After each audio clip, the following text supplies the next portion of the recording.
আমাদের হায়াত অনেক কম, অল্প হায়াত অনেক বেশি নেকি প্রয়োজন।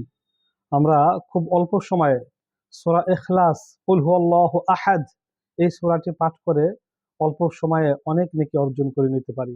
মহানবী সাল্লাল্লাহু আলাইহি ওয়াসাল্লাম ইরশাদ করেন, সূরা ইখলাস, কুল হুয়াল্লাহু আহাদ কোরআনের 1/3।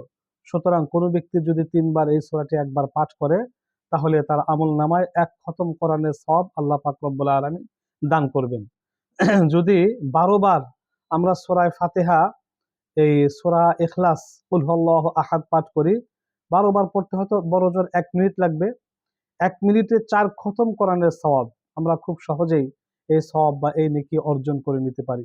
তাহলে সূরা ইখলাস, কুল হুয়াল্লাহু আহাদ, আল্লাহুস সামাদ, লাম ইয়ালিদ ওয়া লাম ইউলাদ ওয়া লাম ইয়াকুল লাহু কুফুয়ান আহাদ আমরা যখনই সময় পাবো এই সূরাটি আমরা এই 3 বার বা 6 বার বা 9 বার বা 12 বার, কমপক্ষে একসাথে 12 বার পাঠ করে এই ফজিলত অর্জন করার চেষ্টা করব। এই সূরার মধ্যে তাওহীদ, আল্লাহ পাকের একত্ববাদ রয়েছে। এই সূরাটি আল্লাহ রাসূল এবং সাহাবায়ে কেরাম অনেক পছন্দ করতেন। এই সূরাটি এক সাহাবী এই সূরা ছাড়া নামাজই পাঠ করতেন না, আদায় করতেন না। এই জন্য এই সূরাটি আমরা যখনই পারবো, সময় হবে, তখনই আমরা কুল হুয়াল্লাহু আহাদ এই সূরাটি পাঠ করে এই ফজিলত অর্জন করে নিব। কোরআন খতমের সওয়াব আমরা অর্জন করে নেব। এর মধ্যে অনেক ফজিলত বলে শেষ করা যাবে না। এই সূরাটি আমরা বেশি বেশি করে পাঠ করব। সূরা ইখলাস, এই সূরা পাঠ করলে ঈমানের মধ্যে ইখলাস পয়দা হবে।